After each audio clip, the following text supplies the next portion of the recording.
বন্ধুরা, আপনাদের সামনে নিয়ে এসেছি নিউ রেসিপি। এটা হচ্ছে রসুন শর্টে করা হচ্ছে, ঠিক আছে। তারপর দেওয়া হচ্ছে পালক। পালক মানে এটা বেবি পালক বলে, ঠিক আছে। আপনারা দেখতে পাচ্ছেন মার্কেটে কিনতে পাওয়া যায়। খুবই স্বাদিষ্ট খাবার বানানো হচ্ছে। এটা হচ্ছে চাইনিজ খাবার, ঠিক আছে। আর বন্ধুরা, আপনারা অতি অবশ্যই বাড়িতে বানানোর চেষ্টা করবে, খুবই ভালো লাগবে, খেতে খুবই টেস্টি হয়। এটা আমি লবণ দিচ্ছি, তারপর চিনি দিচ্ছি।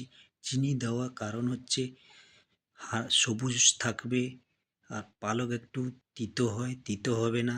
আর কালারটা দেখতে ভালো লাগবে, খুবই সুন্দর লাগবে, স্বাদিষ্ট হবে।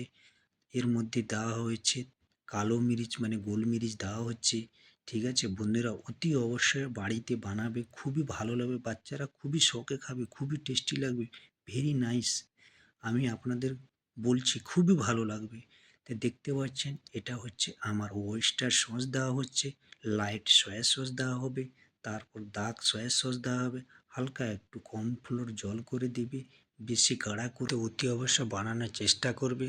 দেখতে পাচ্ছেন খুবই সুন্দর লাগছে, এই রকম সবুজ কালার থাকবে, একদমই সুন্দর, কত সুন্দর লাগছে দেখতে পাচ্ছেন, খুবই টেস্টি লাগবে। তো বন্ধুরা, আপনাদের সামনে নেক্সট ভিডিও নিয়ে আসবো, আরও ভালো ভিডিও, আপনারা দেখতে থাকবেন।